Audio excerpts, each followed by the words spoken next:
আছে আমরা আশা করি। তো আসলে আমরা সরকারি কর্মচারী কত নিপীড়িত সেটা আপনি হয়তোবা ভালোভাবে জানেন। আমরা কি আর বলবো, আপনাকে বলার মতো আমাদের ভাষা নেই, কারণ আপনি প্রজাতন্ত্রের নায়ক, আমরা প্রজাতন্ত্রের কর্মচারী।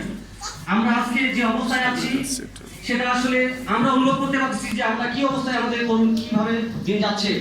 এক ভাই বলে গেছেন যে তার মায়ের চিকিৎসার টাকা বলতে আমরা 11 টাকা দিতে পারি না।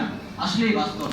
আমরা মাসের শেষে যখন বেতন পাই, বাজারে গিয়ে দেখি যে আমাদের ঘাটতি, তখন কি করতে হয়, আমাদেরকে এনজিও থেকে লোন নিতে হয়। মাননীয় প্রধানমন্ত্রী আপনি বলেছিলেন যে এনজিও থেকে লোন নিলে সেই টাকাটাও ফেরত দেওয়া হবে। বা খুব ভালো কথা। আমরা করুণা চাই না, দয়া চাই না, আমরা চাই অধিকার। আমরা আপনার কাছে আশা করব সামনে পেজকে বাস্তবায়ন করবেন। যদি বাস্তবায়ন না করেন, আমরা প্রজাতন্ত্রের কর্মচারীরা বসে থাকবো না, কারণ পেটে ক্ষুধা আমাদের দেওয়ালে অলরেডি পিঠ থেকে গেছে। তাই আমার বক্তব্য দীর্ঘায়িত না করে এখন তো কামনা করে দিনাজপুর হাজি মোহাম্মদ আলী বিজ্ঞান বিশ্ববিদ্যালয়ের পক্ষ থেকে সবাইকে শুভেচ্ছা ও অভিনন্দন জানিয়ে আমার বক্তব্য শেষ করছি। আসসালামু আলাইকুম ওয়া রাহমাতুল্লাহ। ধন্যবাদ।